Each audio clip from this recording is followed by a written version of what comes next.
Siria está aquí, a 8 horas de avión de España. Es la mitad de grande y su población se concentra aquí. ¿Por qué? Porque toda esta zona es un enorme desierto, pero un desierto muy importante. Tiene 1/3 de las reservas de petróleo del mundo y también de gas natural, según algunos el nuevo petróleo. Para sacarlo de aquí y llevarlo a Europa, hay que rodear toda esta península y salir por el canal de Suez. Como te puedes imaginar, aquí te cobran. Pero hay otra manera más fácil, la línea recta. El que controle estas tuberías las puede abrir y cerrar, como un grifo. Si no pagas, no hay petróleo, ni gas. Esta región es la polla. La civilización en el planeta empieza en 3 sitios y este es uno de ellos. Mesopotamia, aquí. Sumer, que te sonará menos, pero es el puto inicio de todo. Aquí también. ¿Recuerdas la Torre de Babel de la Biblia? La hicieron estos tíos. Egipto, aquí. Siempre ha sido un punto de contacto entre Oriente y Occidente, dando a Asia salida al Mediterráneo. Quizá por eso aquí nacen las principales religiones monoteístas, el judaísmo, el cristianismo y el islam. El islam es el último que llega y de hecho acoge a las 2 anteriores. Adán, Noé, Moisés, Jesucristo son considerados profetas islámicos. Bueno, al grano. Como la zona es la hostia, todos han querido controlarla y siempre ha estado dentro de algún imperio.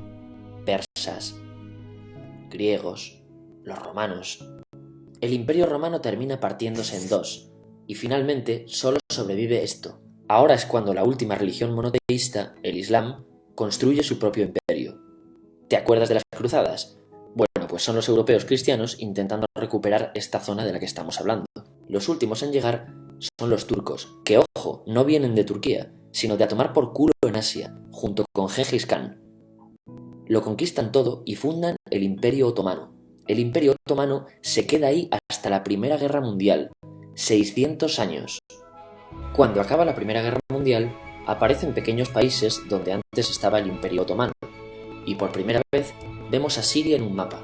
Hasta ahora la habíamos dibujado para no perdernos. ¿Y quién se inventa esos países? Lo que te voy a contar es alto secreto. Bueno, lo era en 1916. Este súper secreto se llama Acuerdo de Sykes-Picot. Los franceses y los ingleses no podían derrotar solos al Imperio Otomano. Solo podían si les apoyaba la gente que vivía dentro, en su mayoría árabes. ¿Cómo se los ganaron? Pues les prometieron la Gran Arabia, un país solo para ellos. El único problema es que era un timo. Antes de seguir, recuerda una cosa. Los árabes son un pueblo, pero no una religión. O sea, un árabe puede ser musulmán, puede ser cristiano, y antes del Islam parece que hubo tribus árabes con tradiciones judías. Bueno, pues a los árabes no les dieron ese único país que les habían prometido. En su lugar, franceses y británicos crearon muchos países pequeños. Estos países, obviamente, no eran países de verdad, sino zonas bajo su control con gobernantes puestos por ellos. Durante este tiempo hacen lo que quieren con la zona. Recuerda que hay petróleo. Siria, aunque no tiene grandes reservas, tiene fácil salida al mar, y Francia, que es la que se ha quedado con Siria, se lo da a compañías extranjeras. Después de la Segunda Guerra Mundial, los europeos se van. En el caso de Siria, son echados a patadas. Pero antes de irse, crean otro estado, Israel. No es el momento de hablar de ello, pero es un estado muy polémico que sus vecinos no reconocen. La prueba es que nada más irse los británicos, todos estos estados lo atacan. La zona, a partir de ahora, va a ser una puta bomba de relojería. ¿Y mientras qué pasa en Siria? Bueno, pues no es muy estable. Tiene golpes de estado constantes. En esa época aparece en Siria una ideología que se hace con el control y se expande por el mundo árabe, el Ba'ath. Esta ideología mezcla el antiguo sueño de una sola nación árabe con ideas socialistas. Y algo muy importante, es laica, o sea que no es religiosa. Siria se llega a unir con Egipto, un país con el que no tiene frontera. Pero no es algo raro, muchos de estos países intentan hacerlo también. Como recordarás, a esta gente se le había prometido un solo país y las ganas las seguían teniendo. Pero la unión falla. En este tiempo Egipto les convence para nacionalizar el petróleo. En Siria, Al-Assad, el padre del Assad de ahora, se convierte en jefe del estado Ba'ath. En Irak, también Ba'ath, comienza a ganar fuerza Saddam Hussein. Las diferencias entre ambos países dividen a los partidos Ba'ath de otros países en pro-Siria o pro-Irak. Ahora ocurre la Guerra Fría. El mundo se divide en 2, o eres de Estados Unidos o de la Unión Soviética. Son años muy movidos en los que se pegan constantemente con Israel, invaden su vecino Líbano y comienza una oposición islamista al régimen Ba'ath de Assad, los hermanos musulmanes. Vale, volvamos atrás un momento. Recuerdas que la mayoría de árabes eran musulmanes, ¿verdad? Pues dentro de los musulmanes hay 2 ramas fundamentales, los suníes, la mayoría, y los chiíes. En el caso de Siria, a pesar de ser un estado laico, los gobernantes como Assad y jefes militares eran chiíes, los cuales representan menos del 13%. En cambio, casi el 70% de la población es suní. Un dato curioso es que los cristianos son casi el 10%. Que los chiíes controlen el gobierno y el ejército mosquea a la población suní, y este sentimiento es aprovechado por los hermanos musulmanes, islamistas radicales suníes. Estos toman las armas en la ciudad de Hama en contra del gobierno, y Assad acaba con la revuelta a costa de matar miles de civiles y encarcelar a mucha gente. En el año 2000, Assad padre muere y le sucede Assad hijo. Ante las presiones libera a muchos presos, trae internet y esperanzas de cambio. Hay un periodo de gran debate político y aparece la oposición. También vuelven los hermanos musulmanes. Los siguientes años son difíciles. Arrestan a la oposición. Y Bush incluye Siria en el eje del mal. Y esto la aísla. Está mal visto negociar con Siria.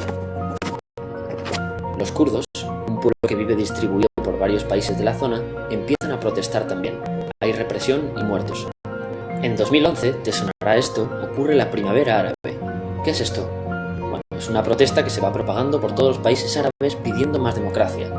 Como ves, el mundo árabe, a pesar de estar dividido en países, tiene tendencias generales. Cuando llega a Siria, Assad hijo termina usando el ejército y en los enfrentamientos mueren unas 1000 personas. Los enfrentamientos irán escalando hasta que se conviertan en guerra civil. No hay un momento exacto de inicio. Lo importante es que hoy en día hay numerosas facciones en juego. Vamos a verlas. Pero primero piensa en que todo está dividido entre chiíes, la minoría, y suníes, la mayoría. Chiíes y además laicos, o sea, no religiosos, son el gobierno de Al-Assad. Controla todo esto, que si recuerdas son básicamente las zonas chiíes del país. El gobierno de Assad está enfrentado al resto. También mayoritariamente laico, pero suní, es el Ejército Libre de Siria o FSA en inglés. Junto con el Frente Islámico, que es religioso, y otros 70 y pico grupos más, forman una coalición que la prensa llama simplemente la oposición. También suníes e islamistas, pero radicales, son Al-Nusra, llamados Al-Qaeda en Siria, porque son básicamente eso, Al-Qaeda en Siria. Otros islamistas radicales son el ISIS o Estado Islámico. Salen de Al-Qaeda en Irak, controlan la mayor parte de Siria e Irak y se han hecho famosos por sus atrocidades. Su objetivo teórico impacta a muchos. Es un Estado Islámico a lo largo de Asia, África y Levante, aunque a ti ya te suena, ¿verdad? En naranja tenemos al pueblo kurdo, que recordarás porque el presidente Al-Assad lo reprimió, al igual que gobiernos de países próximos también hacen. Ahora controlan militarmente esta zona. Antes de terminar, repasemos los apoyos internacionales a fecha de octubre de 2015. Las fuerzas de Al-Assad son apoyadas por Rusia, que ya tenía base militar en el país antes del conflicto, por Irán y por China. Todos son países de lo que Europa llama Oriente. En contra de Assad, apoyando a la llamada oposición, luchan Estados Unidos, Turquía, Francia, Gran Bretaña y Arabia Saudí. Podemos terminar con algunas conclusiones. Te advierto que esto ya es pura opinión. Si recapitulamos, vemos que la región es estratégica. Por su situación privilegiada todos la quieren. Siria siempre ha estado bajo el paraguas de grandes imperios. Piensa que hace 100 años la actual Francia era Francia, Gran Bretaña era Gran Bretaña, pero es que hace 200 también, y hace 300 también, y hace 400 también. En cambio, Siria solo es Siria desde hace menos de 100 años, y solo se gobierna a sí misma desde hace poco más de 50. Además, jamás decidieron sus fronteras, se las impusieron. Europa divide Oriente Medio a su antojo para controlarlo, diseñando países sin tener en cuenta su población. Muchos historiadores dicen que todo pueblo tiene la necesidad de manejar su propio destino, pero estos ingredientes que hemos visto juegan en contra de proyectos como la Siria Baath, que encima usa la represión para mantenerse. En última instancia, producen una guerra civil. En este contexto no es extraño que aparezcan actores que se alimenten de la desesperación, el sentimiento suní de opresión y la visión de Occidente como invasor. ISIS usa la identidad árabe y la mitología de antiguos imperios. Cuando quieras entender el presente, pregúntate, ¿y el pasado?